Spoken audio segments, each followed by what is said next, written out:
కీసరగుట్ట శ్రీ భవానీ రామలింగేశ్వర స్వామి దేవస్థానం మహాశివరాత్రి బ్రహ్మోత్సవాల సందర్భంగా కీసరగుట్టలో జిల్లా అడిషనల్ కలెక్టర్ ఆధ్వర్యంలో అధికారులతో సమన్వయ సమావేశం నిర్వహించారు. ఈ సందర్భంగా జిల్లా అడిషనల్ కలెక్టర్ మాట్లాడుతూ 26 నుండి మార్చి 1వ తేదీ వరకు జరగనున్న మహాశివరాత్రి బ్రహ్మోత్సవాలు అధికారులు అందరూ కలిసి సమన్వయంతో బ్రహ్మోత్సవాలు విజయవంతం చేయాలని అన్నారు. బ్రహ్మోత్సవాలకు వచ్చే భక్తులకు ఎలాంటి ఇబ్బందులు తలెత్తకుండా కావలసిన ఏర్పాట్లు అధికారులు చేయాలని సూచించారు.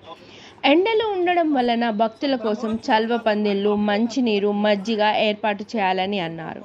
లైన్లో వచ్చే సామాన్య ప్రజలకు సులువుగా దర్శనమయ్యే విధంగా కావలసిన బార్కెట్లు ఏర్పాటు చేయాలని అన్నారు.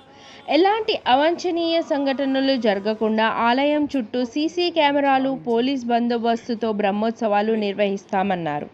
ఈ కార్యక్రమంలో ఆలయ చైర్మన్, ఈవో, అధికారులు పాల్గొన్నారు.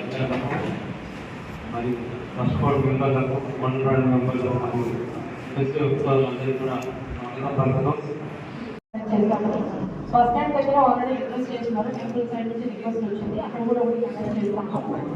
ఈసారి కూడా ఎండలు కూడా ఎక్కువ ఉన్నాయి కాబట్టి మేము ఓఆర్ఎస్ వాటన్నిటితో కూడా ప్రిపేర్డ్గా ఉంటాము. ఓఆర్ఎస్ అన్ని రెడీగా కలుపుకొని కూడా వాళ్ళకి జనరల్ వాటర్తో పాటు ఎవరైనా భక్తులకి ఏమైనా డీహైడ్రేషన్ ఎక్కువగా ఉంటారు, ఆర్ఎస్ కళ్ళు పడిపోయిన వాళ్ళకి